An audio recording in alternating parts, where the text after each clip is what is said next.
अस्मदाचार्यपर्यन्तां वन्दे गुरुपरम्परां वाक्यकारं वररुचिं भाष्यकारं पतञ्जलिं पाणिनिं सूत्रकारं च प्रणतोऽस्मि मुनित्रयम्। मित्राणि नमो नमः। आप सभी व्याकरण के रसिकों का इस कक्षा में स्वागत है, जिसके अंतर्गत आज आप पढ़ेंगे इस स्त्री अधिकार में अ और युच प्रत्यय के विधान को। लघु सिद्धांत कौमुदी में अप्रत्यय के विधान के लिए इस स्त्री अधिकार में अप्रत्ययात और गुरोस चहल ये दो सूत्र उद्धृत किए हैं, और युच प्रत्यय के लिए न्यास संथो युच इस सूत्र के द्वारा युच प्रत्यय का विधान किया गया है। आज हम इन तीन सूत्रों को पढ़ेंगे जिनमें ये दो प्रत्ययों का विधान है, इन्हें जानेंगे। इससे पहले हम स्त्री अधिकार में कितने इत्यादि सामान्य प्रत्ययों को जान चुके हैं, और इसके ही परिशिष्ट में आज हम षिद विधा दिव्यो अंग जैसा कुछ प्रत्यय और भी पढ़ेंगे। तो चलिए अब आपके द्वारा यह भी जान लिया जाए कि इस स्त्री प्रत्यय अधिकार में अ प्रत्यय भी होता है कुछ धातुओं से। कैसी धातुओं से होगा, उसके नियम क्या हैं, और उनसे कैसे शब्दों की सिद्धि होती है, ये सब अब जानिए। इसके लिए सूत्र दिया पाणिनि जी ने अप्रत्ययात। इसमें प्रत्यात में तदंत विधि करके अर्थ यह करिएगा, प्रत्ययांतेभ्यो धातुभ्य स्त्रियाम अकारः प्रत्ययः स्यात्। ऐसा अर्थ लिखा वरदराजाचार्य जी ने। प्रत्ययांतेभ्यो का अर्थ यहाँ पर सनाद्यंतेभ्य सनादि प्रत्ययों को लेना चाहिए। सन के चिकाम में इत्यादि जो द्वादश प्रत्यय हैं, उनकी तरफ यह निर्देश है कि उन प्रत्ययों को यहाँ लेना चाहिए। तो प्रत्ययांतों से ये निर्दिष्ट किए गए हैं। तो कहने का मतलब होगा कि धातु से ये प्रत्यय लगे हों तो एतदंत यदि वो शब्द होंगे तब आप उनसे यह अप्रत्यय कर पाएंगे। और एक बात याद रखेंगे, अप्रत्यात यह सूत्र सनाद्यंतों से तो करता है, लेकिन उसमें ण्यंतों से नहीं करता। कारण के ण्यंतों से युच प्रत्यय का विधान होता है, उसके लिए आगे सूत्र ही लिख दिया है न्यास संथो युच, जो कि ण्यंतों से विधान करता है, वो युच प्रत्यय का विधान करेगा। तो ण्यंत को छोड़ करके और जो प्रत्यांत हैं उन सब से हो जाता है। वरदराजाचार्य जी ने यहाँ पर दो ही उदाहरण लिखे। एक तो सन प्रत्यय करके चिकीर्षा, अर्थात सन्नंत से अप्रत्यय किया तो चिकीर्षा, और काम्यच अर्थात पुत्र काम्य से, इस काम्यच से अप्रत्यय करके पुत्र काम्या, इस तरीके के प्रयोग सिद्ध किए हैं। आइए सबसे पहले हम इनकी प्रक्रिया को देख लें, उसके अनंतर हम देखेंगे कि और इस प्रकार के कौन से शब्द बन जाते हैं। क्योंकि वरदराजाचार्य जी ने तो यहाँ थोड़े से लिखे हैं, बाकी आपको सूत्र का कहाँ विषय है वो सभी समझ लेना है। वो प्रयोग बहुत प्रसिद्ध हैं, जिनके अभी हम दर्शन भी आपको इसमें कराएंगे, उनकी सिद्धि भी करेंगे, प्रक्रिया पर भी विचार कर लेंगे।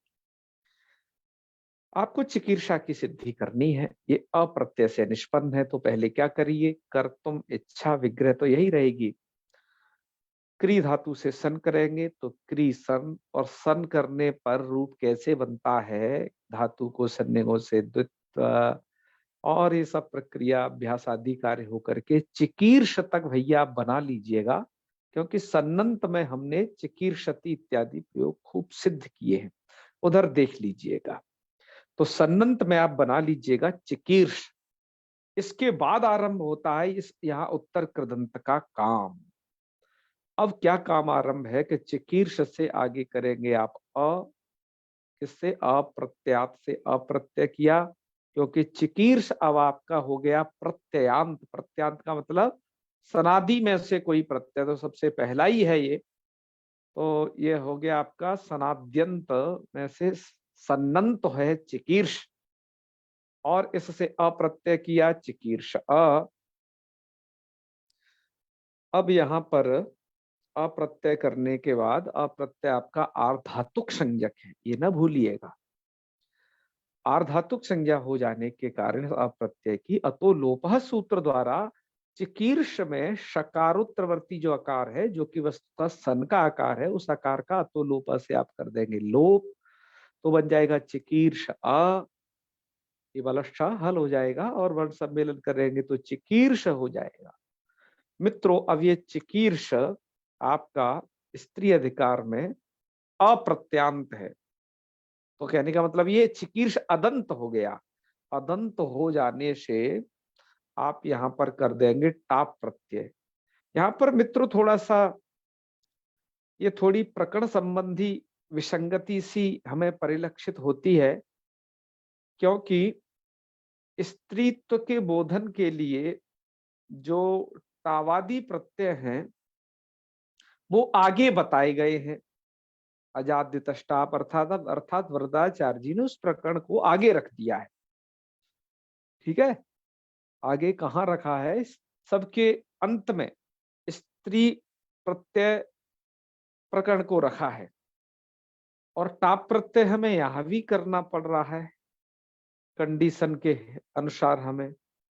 ठीक है, तो ये थोड़ा सूत्रों को अवतरण करने की विसंगति जैसी कुछ प्रतीत होती है,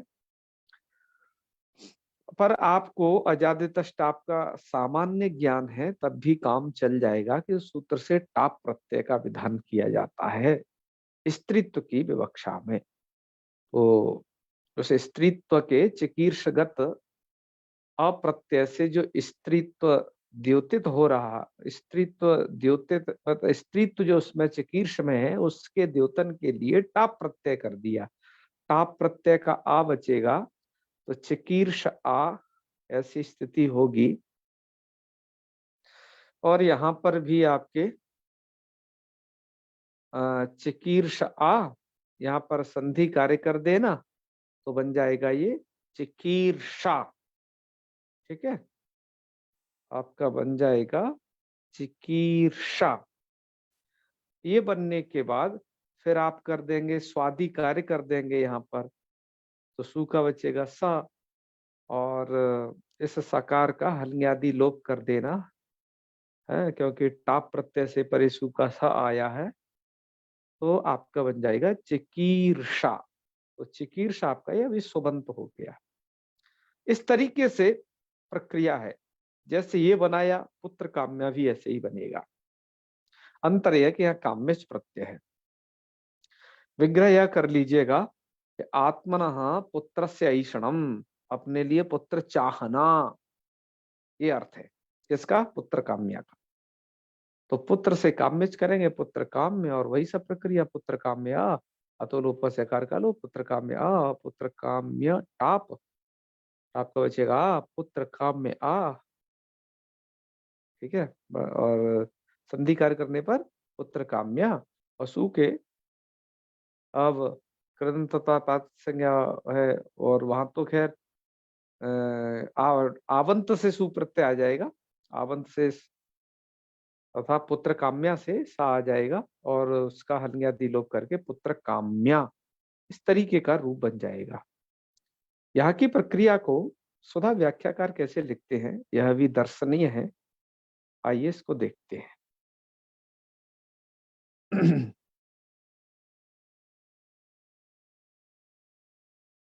चलिए मित्रों,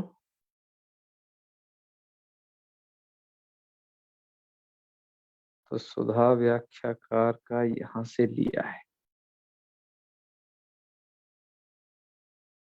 चिकीर्षा की सिद्धि ये रही आपकी स्क्रीन पर, इसे देखें।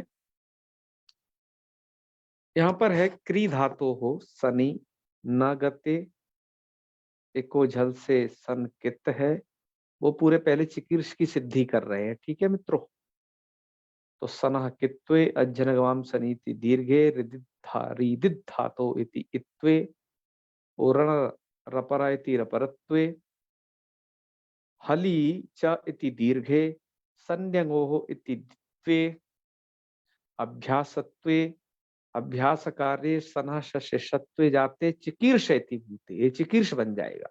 अब आप क्या करें, सनाद्यंता धातवा इति धातु संज्ञायाम तस्मात् चिकीर्ष धातो हो अप्रत्यात इति अप्रत्यय अतो लोपः इति सनो अकार लोपे और कृदंतत्वात् प्रातिपदिकत्वे और टापी अनुबंध लोपे और संधि कार्य मतलब सवर्ण दीर्घे कृते तस्मात् सौ उलोपे हल ज्ञाभ्यो दीर्घस्ति सप्रत्यम रहती सलोपे चिकीर्षा इति रूपम।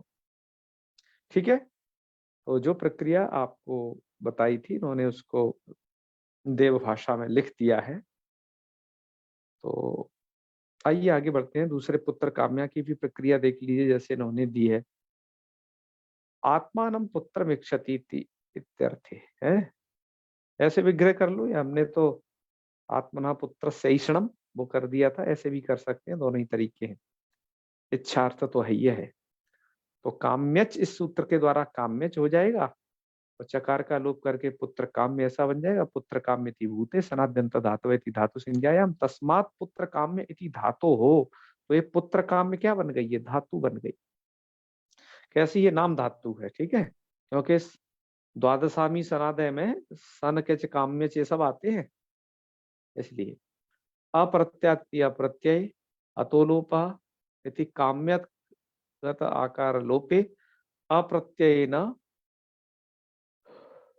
संयोगे कृते कृदंतता प्रातिपदिकत्वे टापी अनुबंध लोपे सवर्ण दीर्घ व्यक्ति कार्य चक्र तत्सिद्धि, ऐसे बना लीजिएगा। ठीक है, तो आपने ये पढ़ लिया कि अप्रत्यात के द्वारा अप्रत्यय कहाँ होता है, एक तो ये पढ़ा। ठीक है, इसके और उदाहरण क्या होंगे, इन उदाहरणों पर भी आइए अभी दृष्टिपात कर लेते हैं, फिर हम आपको अगले सूत्र पर ले चलेंगे, उसे हम पढ़ाएंगे। चलिए, इसके कुछ उदाहरण होते हैं ये, जैसे पठितुम इच्छा, पिपठिषा। ठीक है, ये पिपठिषा में क्या है, अप्रत्यय हो गया है, और ये बाकी स्वादि कार्य ये सब कर ही लेना है, आप स्वादि कार्य सब करके पिपठिषा, पढ़ने की इच्छा, इतना मात्र अर्थ है बस, क्योंकि भाव अर्थ में प्रत्यय हो रहे हैं, भावी के अधिकार में, भावी कर्तरी चकार के संज्ञायाम का अधिकार चल ही रहा है। द्रष्टुम इच्छा दिदृक्षा, जीवितुम इच्छा जिजीविषा। ठीक है, तो जिजीविष शब्द बन जाएगा उसका जिजीविषा, ये सन्नंत से हो रहे हैं, यहाँ पर याद रखें, प्रत्यांतों में सबसे पहले सन्नंत से हो रहे हैं, क्योंकि सन्नंत से बहुत सारे प्रयोग होते हैं, तो इन शब्दों को समझें। लक कौमुदी में तो यहाँ क्या दिया गया है, यहाँ तो दो ही ठो प्रयोग दिए हैं, है ना, एक तो आपका चिकीर्षा दे दिया है, एक पुत्र काम्या दे दिया है, बाकी आपको ये प्रयोग विज्ञान देख लेना है कि कहाँ कहाँ ये प्रयोग हो रहा है। गंतुमिक्षा जिगमिषा, हंतुमिक्षा जिहीर्षा, वो हर्तुमिक्षा है। ठीक है ना, हर्तुमिक्षा है, जिहीर्षा वो आगे आएगा, हंतुमिक्षा तो जिघांसा बनेगा आगे चल के। पातुमिक्षा पिपासा, लब्धुमिक्षा लिप्सा, श्रोतुमिक्षा शुश्रूषा, भोक्तुमिक्षा बुभुक्षा, आरब्धुमिक्षा इति आरिप्सा, और वस्तुम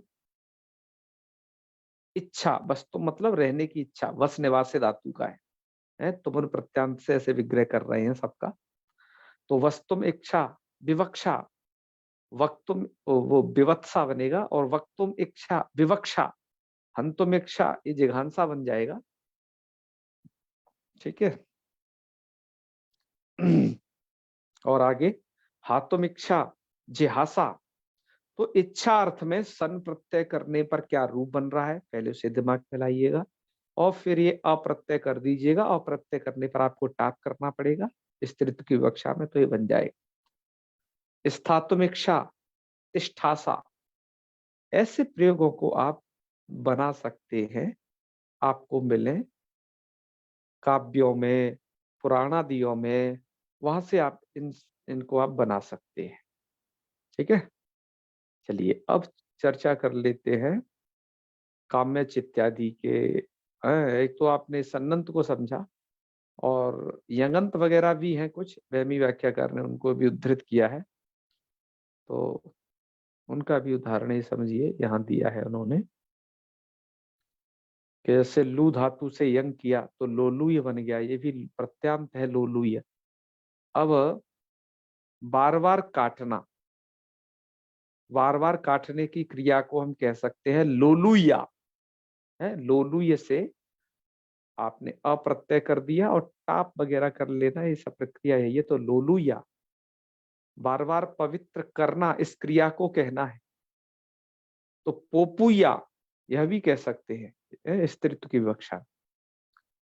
व्रज धातु से कुटिल चलने अर्थ में, टेढ़ा मेढ़ा जाना, इसको वाव्रज्या भी कह सकते हैं। ऐसे रोरुद्या, क्रम धातु से यंग करने पर चंक्रम में बन जाता है, तो चंक्रम्या।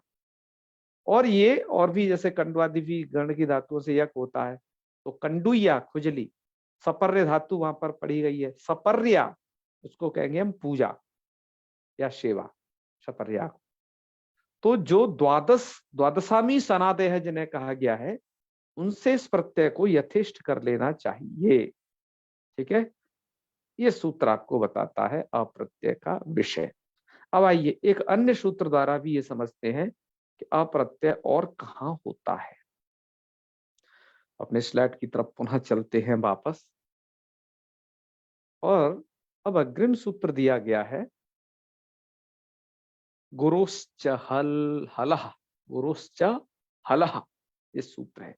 सूत्र का अर्थ ये होता है गुरुमतो हलंतात, ये दोनों शर्त एक साथ होनी चाहिए। गुरुमतो हलंतात, क्या चीज गुरुमतो हलंतात? तो धातु आतु सबका अधिकार है इसमें, ठीक है। तो सूत्र का अर्थ ये बनेगा गुरुमतः हलंतात धातो हो। भुआदि प्रकरण में भैया पढ़ा हमने, ए? भुआदि प्रकरण में पढ़ा है ना, हर्षम गुरु दीर्घम के बिल्कुल सूत्र बिल्कुल, है। हाँ, गुरु संज्ञाएं आपने लघु संज्ञाएं पढ़ी हैं। गुरु संजय। हाँ, तो धातु अधिकार यहाँ चल रहा है, तो यह अर्थ हो जाएगा आपका धातु कैसा होना चाहिए? गुरुमतः, आपका धातु होना चाहिए गुरुमान। उसका रूप दे दिया इन्होंने पंचमी का, कि गुरुमतः हलंता धातो हो। धातु के साथ सबको जोड़ना है पंचम्यंत के साथ, तो पंचमी के रूप है ये। तो गुरुमतः हलंता धातो हो, धातु गुरुमान हो और हलंत हो। तो गुरुमान हो अर्थात गुरु संज्ञा, जो दीर्घ की गुरु संज्ञा होती है। तो धातु में कोई दीर्घ वर्ण है यदि, और ऐसा धातु हलंत भी है, तो ऐसी धातुओं से स्त्रियाम अकारः प्रत्ययः स्यात्।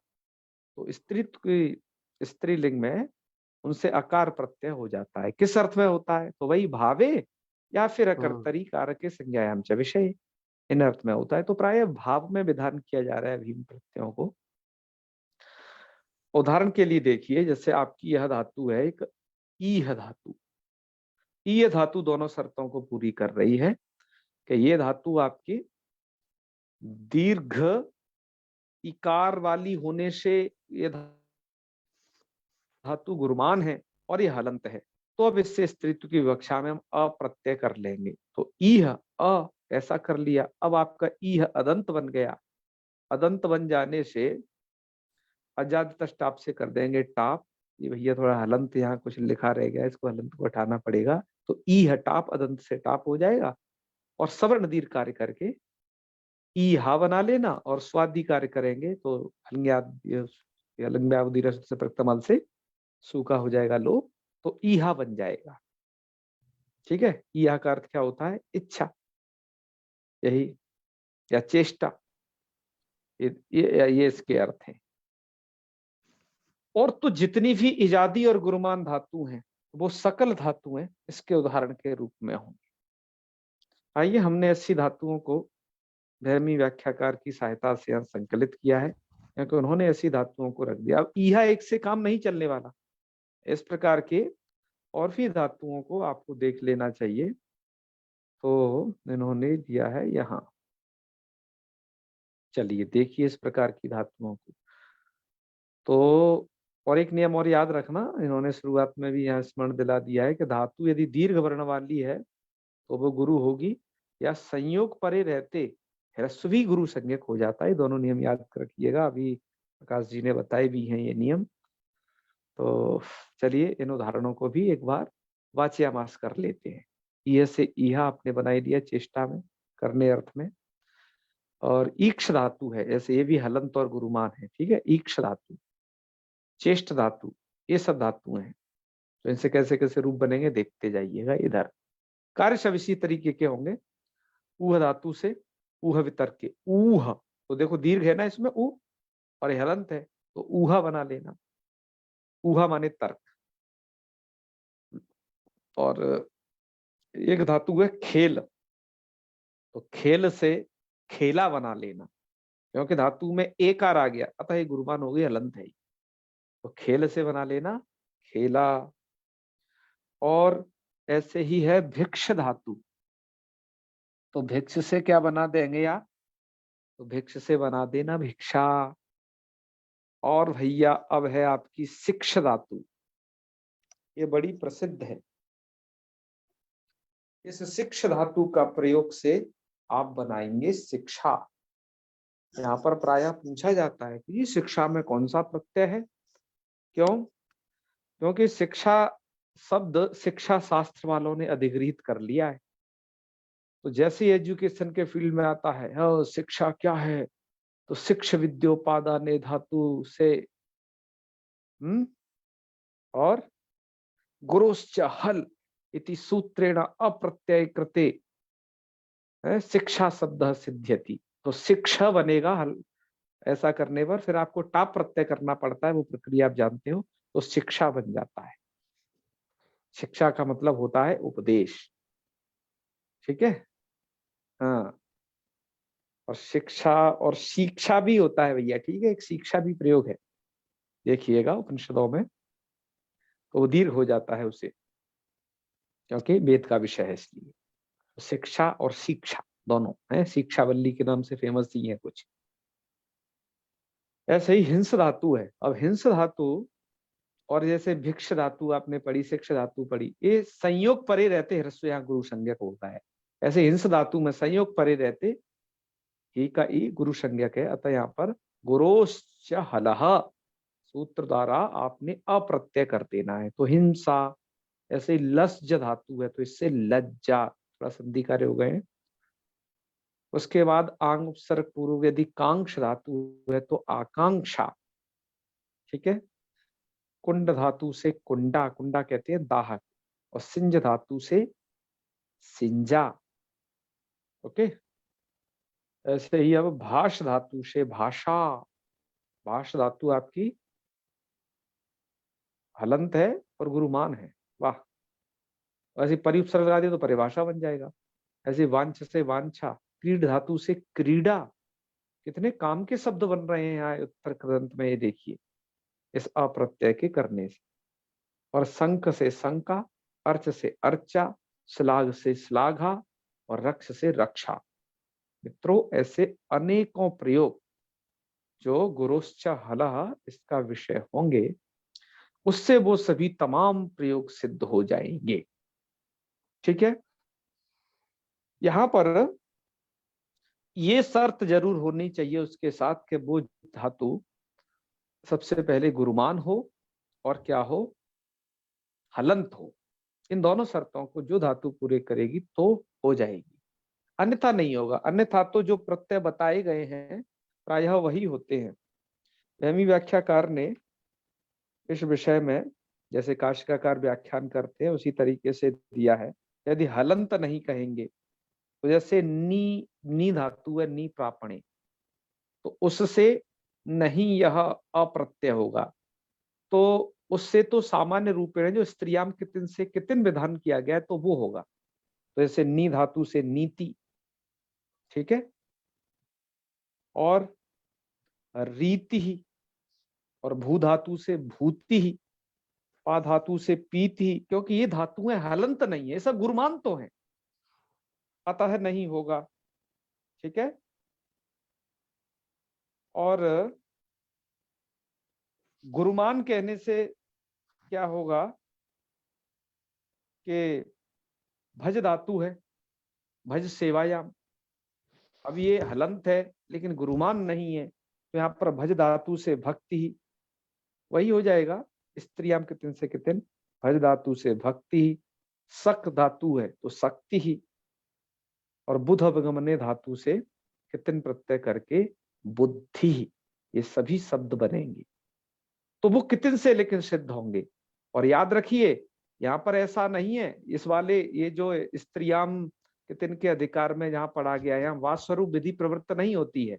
यहाँ जो बंध गया, यदि कितिन होगा तो कितिन होगा, अप्रत्यय होगा तो अप्रत्यय होगा, जो प्रत्यय निश्चित किए गए हैं वही होंगे, उससे अतिरिक्त नहीं होगा। क्योंकि यहाँ पर अपवाद बाद बाधक भाव अष्टाध्यायी में अन्य जगह जैसे काम करता है वैसे ही करता है। ठीक है। तो ये कुछ चीजें हैं जो आपके ज्ञानवर्धन के लिए इसमें पढ़ी गई हैं। अब आइए एक अंतिम सूत्र और पढ़ते हैं, फिर हम उसके उदाहरणों को भी जानेंगे। तो यह जो सूत्र है ये युच प्रत्यय का विधान करता है, और आपका इस सूत्र है न्यास श्रंथो युच। न्यास में थोड़ा सा विच्छेद कर दीजिएगा, णी प्लस आस प्लस श्रंथ, तीन इसमें बताई गई हैं। एक तो ण्यंतेभ्य, पहला अर्थ क्या करना, णी का, ये सूत्र का अर्थ आपका दिया नहीं गया था, हमने आपका लघु पाणिनीयम की सहायता से इसमें अर्थ लिखा है कि ण्यंतेभ्य और आस संथाभ्याम, कोई सी भी ण्यंत धातु, ण्यंत मतलब जिससे णिच प्रत्यय हुआ हो, तो णिच आपके दो तरीके के हैं, स्वार्थिक णिच जो कि चौरादी का णिच है, और एक हेतुमान णिच आपका जो ण्यंत प्रक्रिया में आता है वो वाला। तो दोनों तरीके के ण्यंतों से ये युच प्रत्यय होगा। और आस धातु में गुरुश्चल से अप्राप्त है लेकिन ये उसका बाधक है, उससे युच ही होगा। श्रंथ धातु, इनसे क्या होगा, युच ही होगा। ठीक है। उदाहरण देखिए, अब इसके प्रक्रिया यहाँ सरल है, बस आप ये समझिएगा कि इससे ये प्रत्यय लगने पर ये बनेगा, और ये प्रत्यय किस अर्थ में हो रहा है, और यही प्रत्यय होगा, इसका अपवाद और कोई ना होगा। इतनी बातें बस इस प्रकरण से आप समझे रहेंगे तो ये प्रकरण आपको लग जाएगी। अब यहाँ पर देखिए, अप्रत्यात सूत्र द्वारा ण्यंतों से अप्रत्यय प्राप्त है, और आस और श्रंथ धातु के गुरुमान होने से, हलंत होने से गुरुश्च हल द्वारा अप्रत्यय प्राप्त है। तो यह जो युच है ये दोनों का अपवाद है। अतः मूल में वरदराजाचार्य जी लिखते हैं कि अकारस्यापवाद, अकारस्य मतलब अप्रत्ययस्य अपवाद, जो अप्रत्यय विगत दो सूत्रों से प्राप्त हो रहा है उसका ये युच अपवाद होगा, नित्य अपवाद होगा। उनको होने नहीं देगा दूसरे कभी भी किसी पक्ष।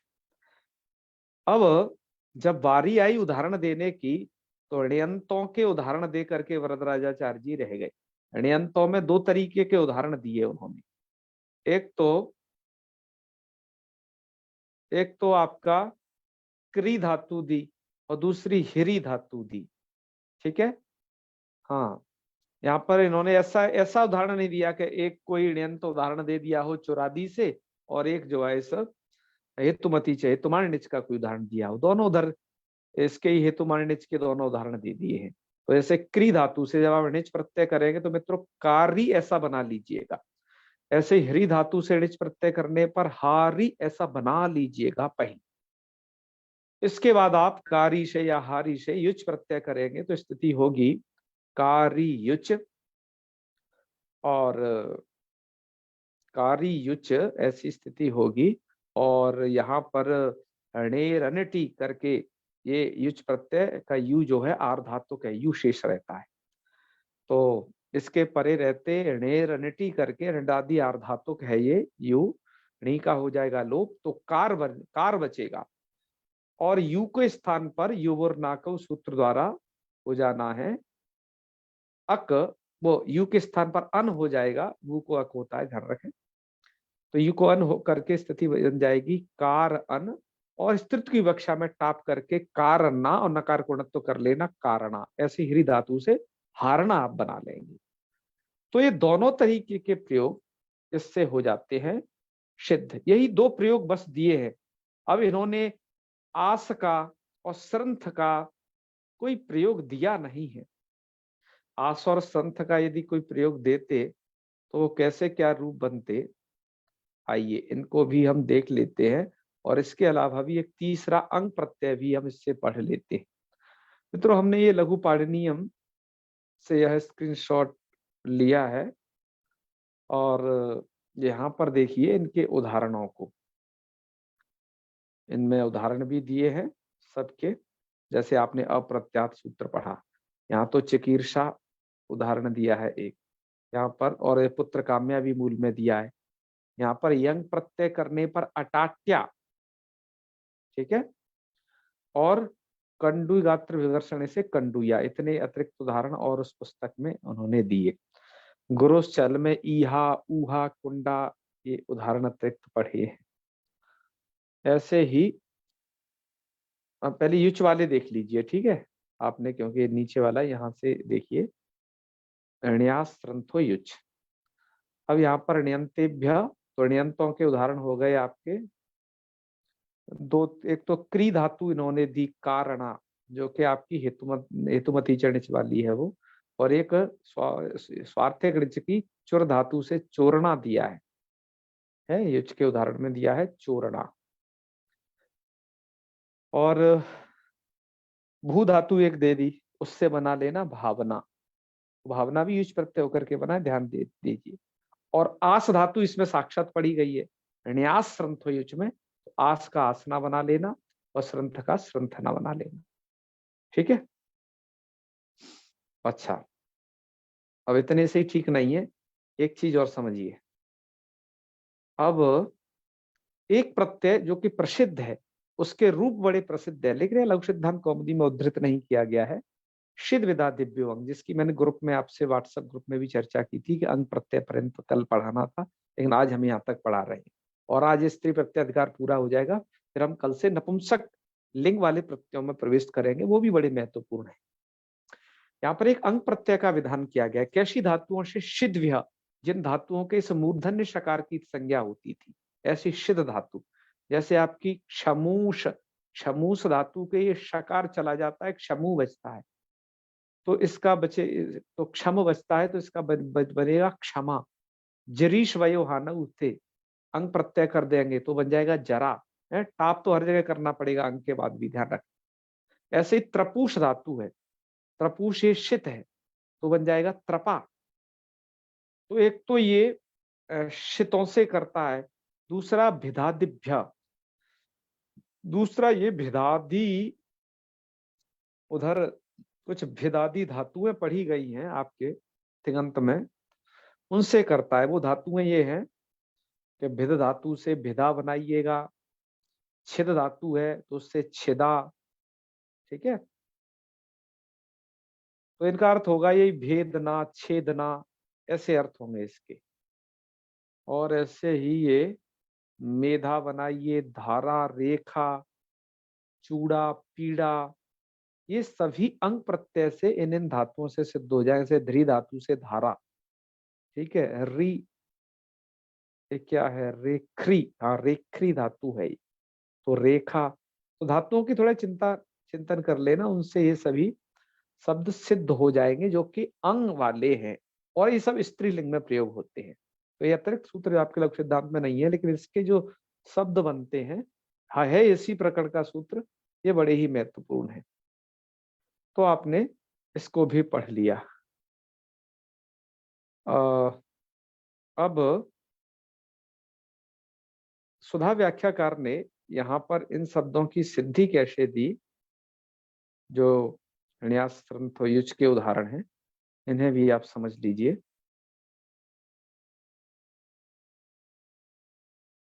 आइए उसको भी थोड़ा पढ़ लेते हैं। वाचन कर देते हैं उसका। तो गुरोश्च हल वाले उदाहरण तो आप समझ ही गए। ईहा कैसे बनाया है, ठीक है आगे चलते हैं, इसको देखते हैं। ण्यास संतो युच, तो णी आसंत एभ्यः स्त्रियां भावादिषु युच स्यात् इत्यर्थ। अर्थ भी दे दिया इन्होंने सूत्र का, अच्छी बात है क्योंकि वरदराचार्य जी ने दिया नहीं था।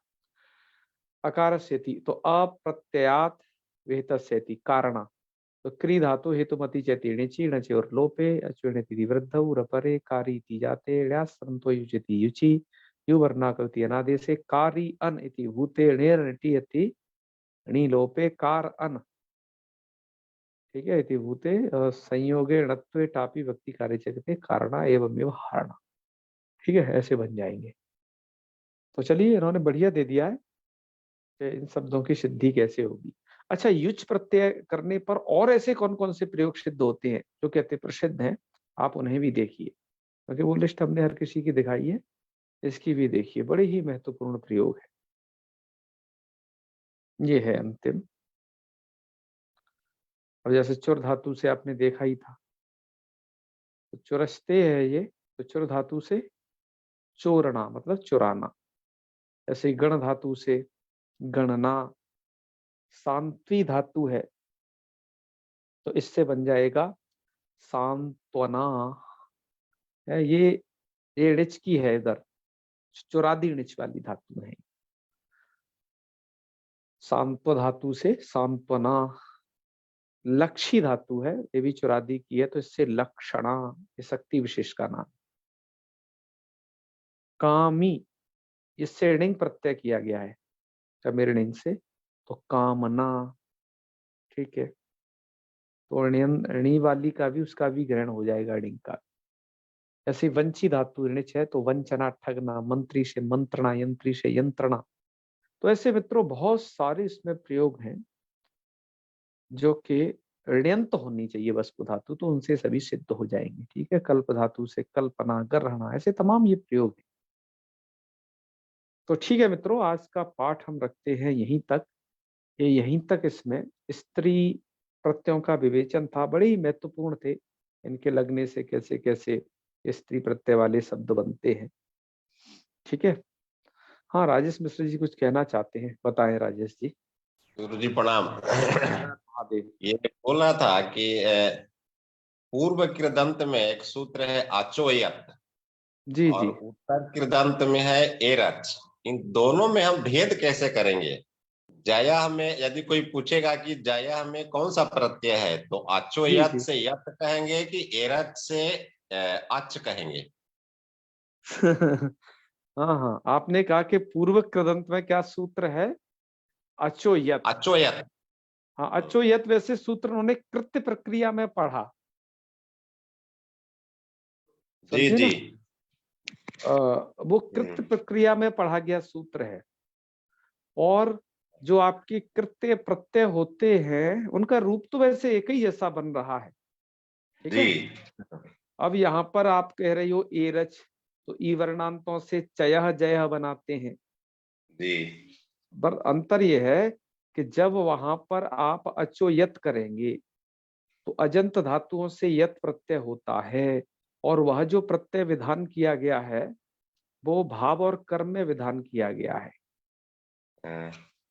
तो ये ची धातु आपका चयन करना सकर्मक क्रिया है, तो ये चेयम भी बनेगा, चयह भी बनेगा, इन रूपों की वहां पर सिद्धि हो जाएगी। मतलब चेयम बनेगा, चयह बनेगा, और स्त्रीत्व की विवक्षा में वैसा भी बनेगा, ठीक है। स्त्रीलिंग में बनेगा चेया, है चेया पुस्तिका, इस तरीके से बनेगा।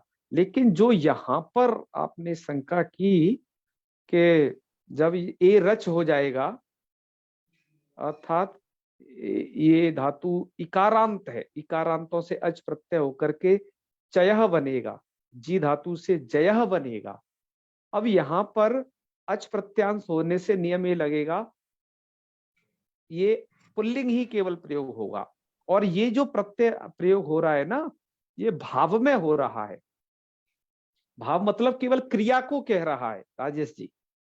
जी। तो चयह मतलब चुनने की क्रिया, जय मतलब जीतना, और ये केवल पुल्लिंग पुल्लिंग प्रयोग होगा, इसका स्त्रीलिंग नहीं होता, क्योंकि नियम यह है कि जो घय है, घय अजबंता पुंसी, घय अच और अप से निष्पन्न शब्द है, वो पुल्लिंग में प्रयोग होते हैं।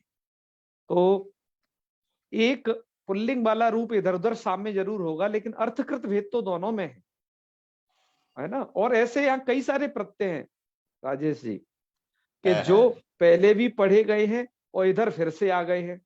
जैसे एक प्रत्यय आप पढ़ने वाले हो, जस्ट नपुंसके भावे किताब, एक तो किता किताब तू वहां पढ़ चुके, एक किता हम्म, यहाँ पढ़ोगे, इसमें क्या हम्म, अंतर है?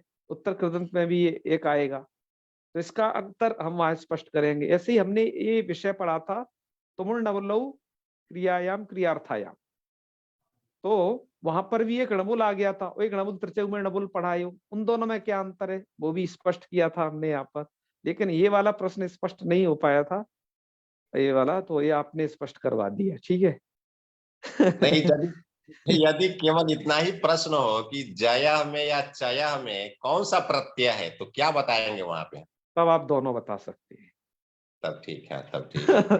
तब आप दोनों बता सकते हैं, ठीक है, ठीक है। धन्यवाद। हाँ हाँ हाँ, चलो अच्छी बात है। आप सब वैयाकरण यहाँ पर इकट्ठे होते हैं, इतनी रात देर तक इंतजार करके पढ़ते हैं। मुझे अक्सर पढ़ाते पढ़ाते विलम्ब हो जाता है, क्योंकि मैं दिन भर तो विश्वविद्यालय में पढ़ाता हूँ, उधर के कार्यों में रहता हूँ, और इधर फिर समय मिलता है तो बच्चों के अलावा आप लोगों को भी इधर शाम का समय देते हैं, तो उसमें भी बीच बीच में भोजन करना होता है। तो आप सब लोग भी भोजन वोजन करके बैठा करें। अब क्या है कि उत्तर कृतन तो ये पूरा ही होने वाला है, 2 या 3 वीडियो में पूरा हो जाएगा, बस अब थोड़ा सा बचा है। उसके बाद कारक और समास भी हम इसी तरीके से पढ़ेंगे लगातार, जिसके लिए बहुत लोग प्रतीक्षा कर रहे हैं कि हम लोग कब कारक समास पढ़ाएं। क्योंकि कारक समास ऐसी चीज है कि समास पढ़ने के बावजूद भी समास का पता नहीं चलता है कि इसमें है कौन सा समास। बड़े बड़े व्यामोह हैं समास को लेकर के। तो बहुत लोग हमें बहुत दिन से कह रहे हैं गुरुजी कारक पढ़ाइए, जब से हम असंधि संधि पढ़ा रहे थे ना, तब से कह रहे हैं कारक पढ़ाइए। सोचिए, आज 1.5 वर्ष बीत गया, लगभग 2 वर्ष बीत गया। तो अब वो घड़ी आ गई है, शुभ घड़ी के दोनों, क्योंकि प्रतियोगी परीक्षा में लगे रहते हैं, अतः लोग इन्हें प्राथम्य न पढ़ते हैं। तो कारक के लिए हमने जो तैयारी है वो कर ली है पहले से ही। समाज की जो तैयारी है वो भी अच्छे ढंग से कर ली है। अब आप देखिएगा, आपने बहुत जगह कारक पढ़ा होगा, बहुत गुरु लोगों से समास पढ़ा होगा, लेकिन हम भी एक कोशिश करेंगे, देखे कितने सफल होते हैं, कि आपको हम कितना समझा पाते हैं। तो चलिए समापन करते हैं फिर, हैं। आपका अथक परिश्रम है गुरुजी, बहुत मेहनत रंग लाएगी आपका अथक परिश्रम, आप जो कर रहे हैं जी जी, निस्वार्थ भाव से। ये ईश्वर आपको और ऊंचाइयों पर ले जाए, ऐसी हम कामना करते हैं। सब गुरुजनों की कृपा है, और ईश्वर की आकांक्षा है कि वो चाहते हैं कि मेरे द्वारा ऐसा हो, अतः ये हो रहा है, ठीक है। और कुछ नहीं। चले, ओम सर्वे भवन्तु सुखिनः, सर्वे सन्तु निरामयाः, सर्वे भद्राणि पश्यन्तु, माँ कश्चित् दुःख भाग् भवेत्। ओम शांति शांति शांति।